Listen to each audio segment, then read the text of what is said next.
Well, over the past several months, the Me Too movement has prompted a big change in our culture and also in our workplaces. Brave women have come forward with stories of harassment, abuse, and discrimination, and it prompted us, with our reporting partners in Albany, to investigate the lawsuit settlements between our state government and female workers who made complaints. Channel 2's Michael Wooten tells us what he found in this Two on Your Side original report. She was threatened. Inside this state prison in Chautauqua County, She got locked in a cooler. allegations of years of sexual harassment and discrimination. She had rats put in her locker. She had feces put on her coveralls. Because she was a woman?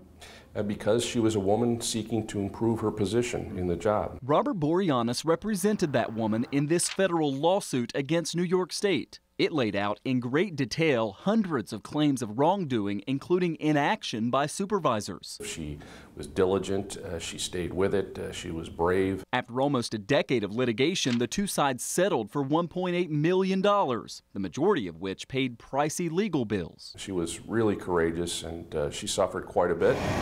Another Western New York woman suffered through similar discrimination, according to this lawsuit, while she was working for UB's grounds department. She was subjected to sexually demeaning remarks, was told women should be home barefoot and pregnant, and was denied a promotion for a job, after which time the new qualifications were tailored to a male applicant.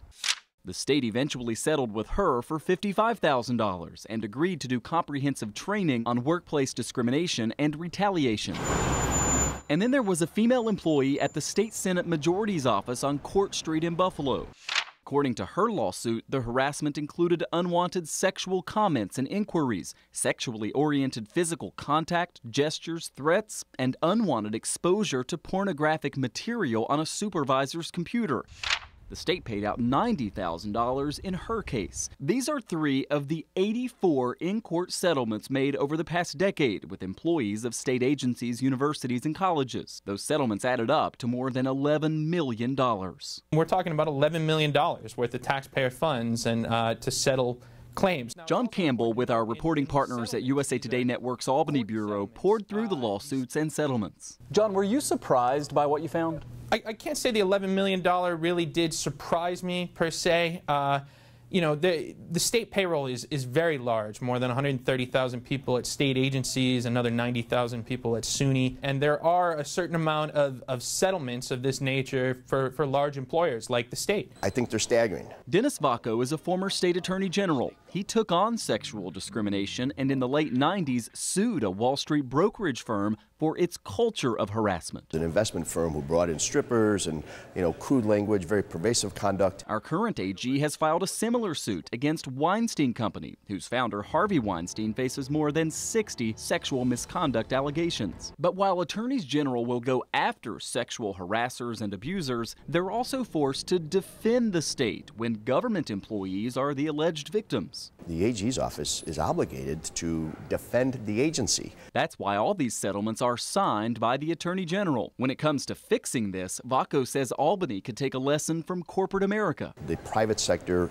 is much further ahead than government because in the private sector, the politics of this issue isn't that much of a consideration. Think of these high-profile cases in which powerful men were fired by their companies within hours of an allegation. It is done quickly, usually with somebody who has some independence in evaluation, has no relationship to the supervisors. And that wouldn't happen with the state? It would not happen with the state. Governor Andrew Cuomo's council said our goal is to get to 0 complaints, adding, "We think we're doing a great job compared to the number of people that work in state government." He pointed out there's currently a 10-step process to investigate all complaints within 30 days. I think that's probably lip service.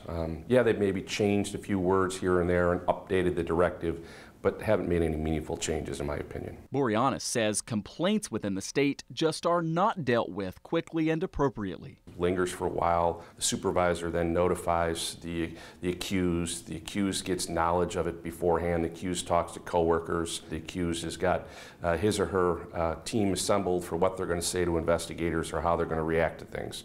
Nothing is done quickly in the state. What can the governor do today to improve the workplace for state workers?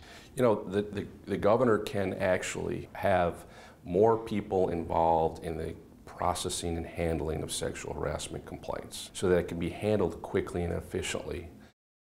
He says the problem is right there when the complaint is first made. Now, we also obtained information about all the formal sexual harassment complaints that have been filed against state agencies since 2015. We put that into a database that you can see behind me. That's posted on our website and WGRZ app right now. It's broken down by agency, and you can see how many of these claims were actually substantiated.